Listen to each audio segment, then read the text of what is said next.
Kurangnya partisipasi pemilih pada pilkada tahun 2024 ini sempat menjadi perbincangan khalayak. Hal itu terjadi pada pilkada di beberapa daerah termasuk di Jakarta. Ketua KPU RI Muhammad Afifuddin menegaskan penyelenggaraan pilkada 2024 berjalan dengan baik meski ada beberapa pemungutan suara ulang di beberapa titik. Afifuddin mencatat angka partisipasi pemilih di pilkada pada tahun 2024 yang mencapai 71%. Angka itu diperoleh usai proses rekapitulasi di setiap daerah selesai dirampungkan, yang mana angka ini sempat dipertanyakan untuk tingkat nasional. Afifuddin menegaskan seiring sudah masuknya data dari daerah ke KPU, pihaknya kini bisa melihat secara jelas jumlah partisipasi pemilih dalam pilkada kali ini. Menurutnya pentingnya ada proses evaluasi di setiap penyelenggaraan pemilu agar diketahui kekurangan atau aspek yang harus diperbaiki, baik dilakukan secara serentak maupun tidak. Setiap penyelenggaraan pemilu pasti ada resiko yang akan terjadi. Sebagaimana juga diskursus seputar refleksi atas partisipasi yang memang turun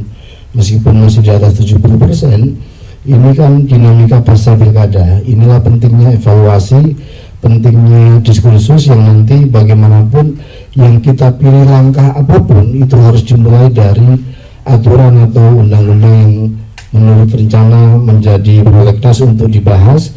Bagaimana pelaksanaan pilkada kita, bagaimana pelaksanaan pemilu serentak kita. Misalnya usulan banyak pihak yang bersebaran di beberapa forum diskusi dan juga di media massa.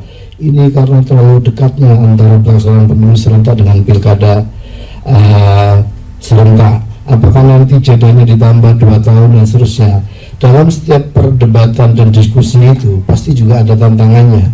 Ketika nanti digeser itu pasti juga bagaimana dengan keserentakan dan kemudian peluang adanya PJ-PJ dan seterusnya.